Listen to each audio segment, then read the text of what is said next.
My name is Pola Maneli.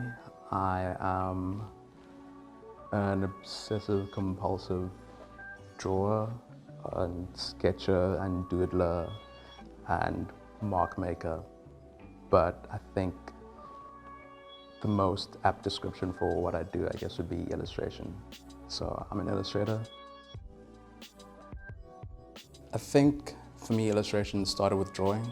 One of my earliest memories was going to pre-primary school in the mornings, and because I was obviously too young to be able to take public transport by myself, the cleaning lady who worked for the school just happened to live around the block, so I'd get a lift with her, or she'd actually accompany me to school, so which meant that I was there like really super early as well.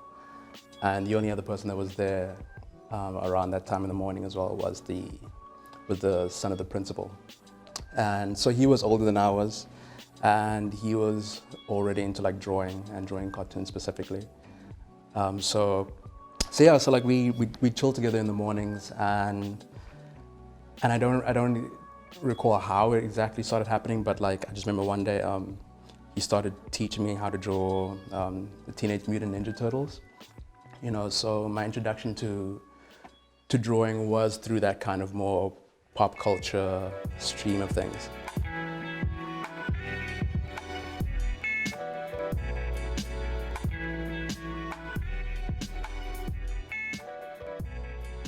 I think like the most like apt, in my opinion, the most apt description for my style lately would be like uncertain.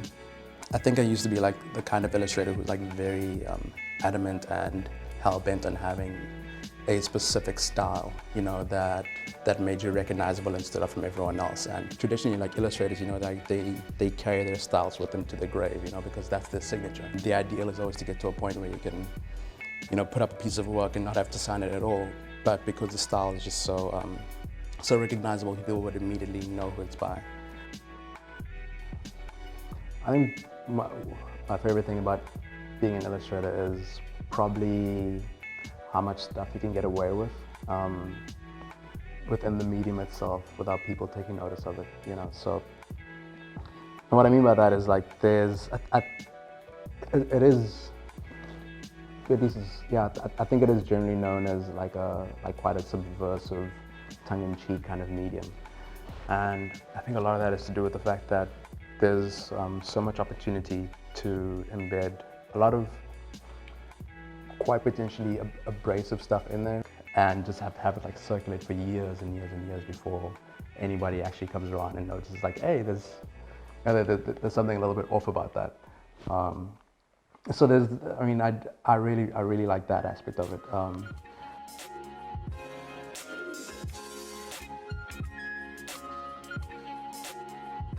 My process, I think, is similar to a lot of other artists. Most artists that I've spoken to, like how they arrive at an idea or at a finished piece. You know, it usually starts with like a long kind of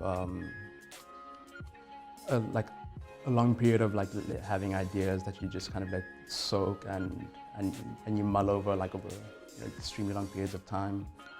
Whether it be like it can be a day, it could be a week, it could be a month, it could be years. You know, you just kind of have to let those ideas kind of grow organically, and then like for me after that, then I kind of I do like a shit ton of research.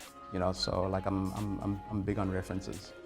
So I find as much research. I do as much research as I can, and the idea, try to find as many references that I think are relevant to what I'm trying to say. And then from there on out, usually just like 2 to 3 days of like really intensive sketching. And in that sketching, not only, I think that sketching is a way of like trying to familiarize myself with that subject, you know. Because I kind of see sketching as a kind of reading as well, you know. So if you because it ultimately it's part of one's visual language, So if you think of like reading as a way of familiarizing yourself with the topic, I think like sketching is the exact same thing, really. The more you draw something, the more at ease you are with depicting it, the more intimately you understand it, ultimately leading you to be able to state an opinion on it, which is then the drawing that comes out at the end.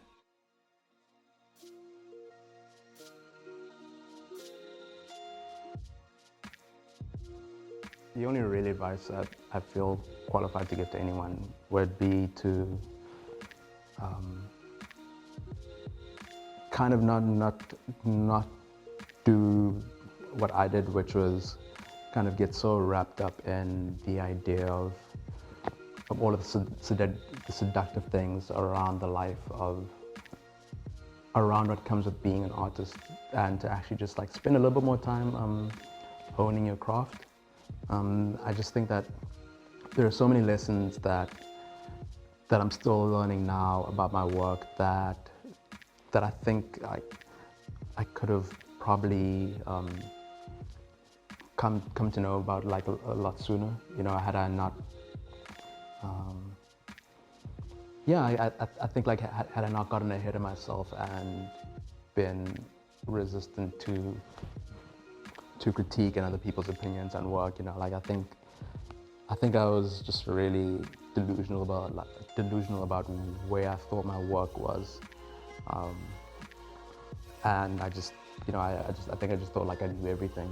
But looking back on it now, I mean, there's so much of that work I think is just like terrible, and I think about the fact that that's work that's like a lot of that work is like it's out there forever now. It's out on the internet forever, and look, there's value in that, because I think you do have to find a balance between being more discerning about what you decide to put out to the world, and also just having the audacity to make something, finish it and put it out, and not be paralyzed by anxiety or insecurity.